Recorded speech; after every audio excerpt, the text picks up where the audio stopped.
स्वागत है आपका अहिल्याबाई कोचिंग सेंटर पर। दोस्तों आज की इस वीडियो में आपको अर्धवार्षिक परीक्षा 2023-24 जो कि अभी होने वाला है। दोस्तों ये सेट ए है, कक्षा 10वीं का रियल पेपर नहीं है दोस्तों, ये पेपर बनाया गया है। इस पेपर से 90+ क्वेश्चन पेपर में देखने को मिलेंगे। तो दोस्तों यदि आप हमारे चैनल में पहली बार आए हैं तो चैनल को सब्सक्राइब करके दोस्तों को शेयर कर दें।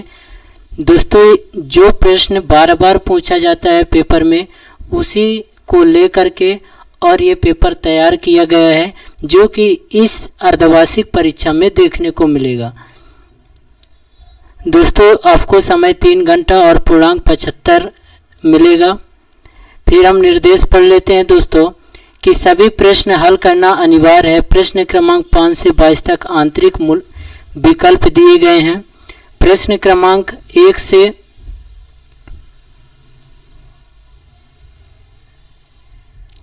4 तक वस्तुनिष्ठ प्रश्न है। 1 × 8 = 8 अंक निर्धारित है। कुल 1 से 4 तक में 32 अंक हैं। एक प्रश्न 1 अंक का होगा दोस्तों, ऑब्जेक्टिव प्रश्न है। फिर इसके बाद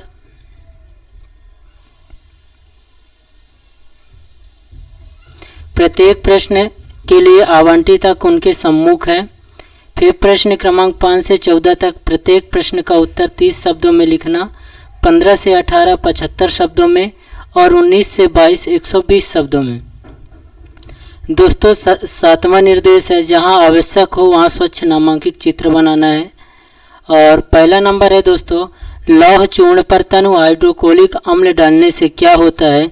तो दोस्तों इसका आंसर हो जाएगा क्लोरीन गैस और आयरन हाइड्रा ऑक्साइड बनता है। तो दोस्तों पहले का आंसर बी होगा। फिर कोई विलयन लाल लिटमस को नीला कर देता है, इसका पीएच संभव क्या होता है। तो दोस्तों दूसरे का आंसर हो जाएगा 10। तो दोस्तों मैं आपको बार बार कह रहा हूँ कि यदि आप हमारे चैनल में पहली बार हैं चैनल को सब्सक्राइब करके इस वीडियो को ज़्यादा से ज़्यादा शेयर करें।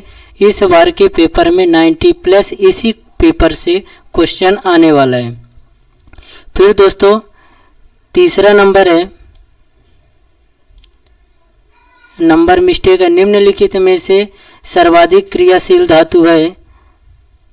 तो दोस्तों इसका आंसर हो जाएगा पोटेशियम। पोटेशियम जो है सर्वाधिक क्रियाशील धातु है। चौथा नंबर, पादप में जाइलम उत्तरदायी है। तो दोस्तों इसका आंसर हो जाएगा भोजन का वाहन। फिर इसके बाद है अलैंगिक जनन मुकुलन द्वारा होता है। तो दोस्तों इसका आंसर हो जाएगा अमीबा में। फिर इसके बाद है में से कौन सा मानव मादा जनन तंत्र का भाग नहीं है। तो दोस्तों इसका आंसर हो जाएगा अंडाशय। फिर 7वां नंबर है, निम्नलिखित में से कौन सा पदार्थ लेंस बनाने के लिए प्रयुक्त नहीं किया जा सकता। तो दोस्तों इसका आंसर हो जाएगा मिट्टी।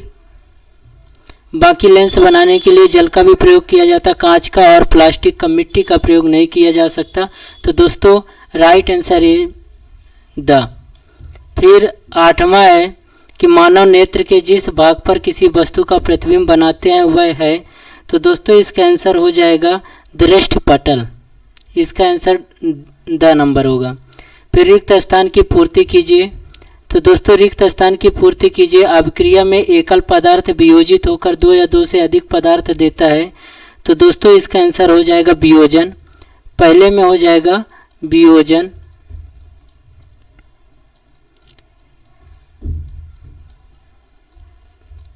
फिर एक्वा रेजिया सांद्र हाइड्रोक्लोरिक अम्ल एवं सांद्र। दूसरे का हो जाएगा नाइट्रिक अम्ल द्वारा ताज़ा मिश्रण होता है। फिर दोस्तों तीसरा नंबर है कि ये सभी पक्रम जो सम्मिलित रूप से अनुरक्षण का कार्य करते हैं पक्रम कहलाते हैं। तो दोस्तों तीसरा आंसर हो जाएगा जैव पक्रम। फिर इसके बाद चौथे नंबर में 2 तंत्रिका कोशिका के मध्य खाली स्थान को अनुमस्तिक कहते हैं। दोस्तों इसका आंसर हो जाएगा अनुमस्तिक। 5वां शुक्राणु का निर्माण में होता है। तो दोस्तों शुक्राणु का निर्माण में वृषण में होता है। शुक्राणु का जो निर्माण है वृषण में होता है। नर युग्मक और मादा युग्मक के संलयन को लैंगिक जनन कहते हैं। और ऐसे दर्पण जिनका परावर्तन पृष्ठीय गोली है वह कहलाते हैं। तो दोस्तों इसका आंसर होगा गोली दर्पण। और प्रिज्म के दो पार्श्व पलकों के बीच के कोण को दोस्तों प्रिज्म कहते हैं। फिर इसके बाद सही जोड़ी बनाना है।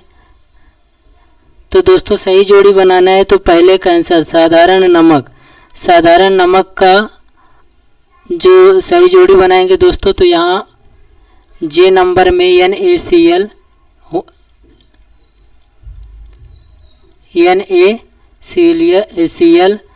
तो साधारण नमक का हो जाएगा NaCl सोडियम क्लोराइड पहला नंबर कैंसर। दोस्तों द्रव धातु इसका हो जाएगा द्रव धातु का ब्रोमीन दूसरा। और तीसरा क्लोरोफॉर्म्स तो दोस्तों तीसरा का आंसर हो जाएगा क्लोरोफिल। फिर सुनने सूंघने देखने का क्षेत्र जो है चौथा नंबर अनुमस्तिष्क हो जाएगा दोस्तों यानी ए नंबर। और हाइड्रा में प्रजनन दोस्तों पाँचवें नंबर का जो होगा मुकुलन हो जाएगा। फिर छठवें नंबर में आनुवांशिकी के जनन को 6 नंबर में मेंडल। फिर लेंस सूत्र जो दोस्तों है इसका सही जोड़ी हो जाएगा लेंस सूत्र का 7वें नंबर का सूत्र होता है 1/f = 1/v + 1/u प्लस यहाँ से हट गया 1/u तो ये हो जाएगा 7वां नंबर। फिर दोस्तों लास्ट में विद्युत आवेश का एसआई मात्रक तो दोस्तों विद्युत एसआई का मात्रक होता है कूलम तो ये 8वां नंबर।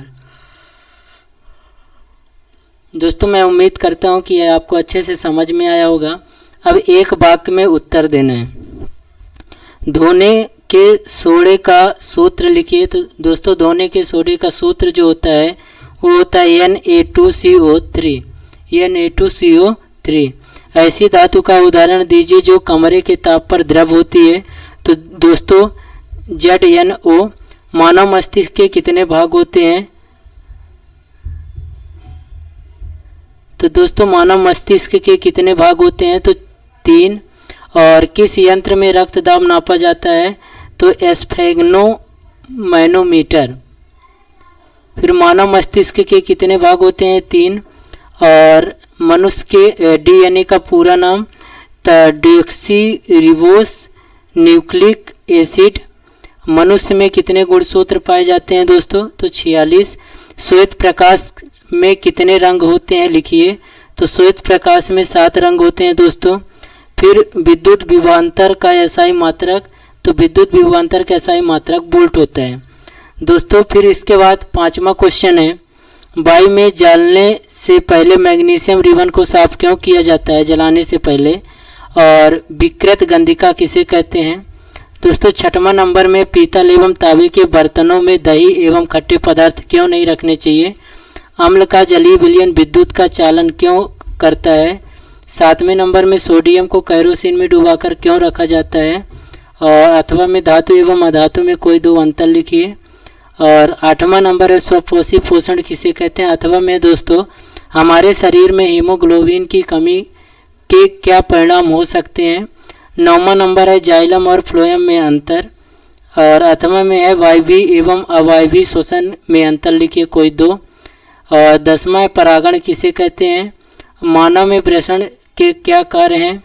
11वां नंबर आनुवंशिका और मेंडल से प्रभावित के नियम लिखिए। 12वां नंबर है प्रकाश के परावर्तन के नियम लिखिए। अथवा में लेंस की क्षमता को परिभाषित कीजिए। 13वां नंबर में दोस्तों विद्युत परिपथ में उपयोगी कोई 2 अवयवों को प्रतीक बनाइए। और चालन के प्रतिरोध को प्रभावित करने वाले कोई 2 कारक लिखिए। 14 नंबर में दोस्तों ओम का नियम। और अथवा में है 12 वोल्टेज विभवांतर के 2 बिंदुओं के बीच 2 सेल्सियस आवेश को ले जाने में कितना कार्य किया जाता है? और 15 नंबर में संतुलित रासायनिक समीकरण क्या है? रासायनिक समीकरण को संतुलन करना क्यों आवश्यक है? अथवा में ऊष्माक्षेपी ऊष्माशोषी रासायनिक अपक्रिया को उदाहरण सहित लिखिए। 16 नंबर में प्लास्टर ऑफ पेरिस के 3 उपयोग। और अथवा में उदासीनीकरण अपक्रिया क्या है? एक उदाहरण दीजिए। दोस्तों यदि आप छमाही परीक्षा की तैयारी कर चुके हैं तो आप इस पेपर से सॉल्व करिए और चेक करिए कितने नंबर पाने योग्य हैं, क्योंकि 90 प्लस ही इस पेपर से क्वेश्चन आने वाले हैं।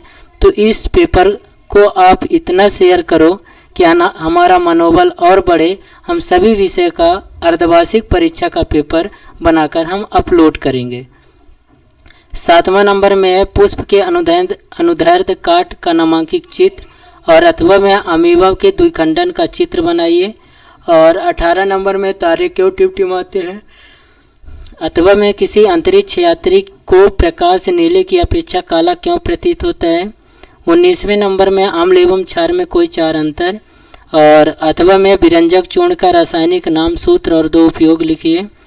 प्रश्न 20 में मीथेन के इलेक्ट्रॉनिक बिंदु संरचना लिखिए, और साबुन एवं अपमार्जन में अंतर लिखिए, कोई 4। 21 नंबर में दोस्तों मानव में उत्सर्जन तंत्र का नामांकित चित्र बनाइए, और अथवा में खुले एवं बंद रंध्र का नामांकित चित्र बनाइए। 22 नंबर में अवतल दर्पण के मुख्य फोकस की परिभाषा लिखिए, और एक गोली दर्पण की वक्रता त्रिज्या 20 सेंटीमीटर है तो इसकी फोकस दूरी क्या होगी। अथवा में आवर्धन को परिभाषित कीजिए, अवतल दर्पण के 2 उपयोग लिखिए। दोस्तों यदि ये वीडियो अच्छा लगा हो तो इसे ज़्यादा से ज़्यादा शेयर करें, और इसी प्रकार के इसी चैनल में सभी विषय के पेपर कक्षा 9वीं से 12वीं तक का अपलोड कर दिया जाएगा। तो जल्दी से चैनल को सब्सक्राइब करके अपने दोस्तों में शेयर करें। धन्यवाद।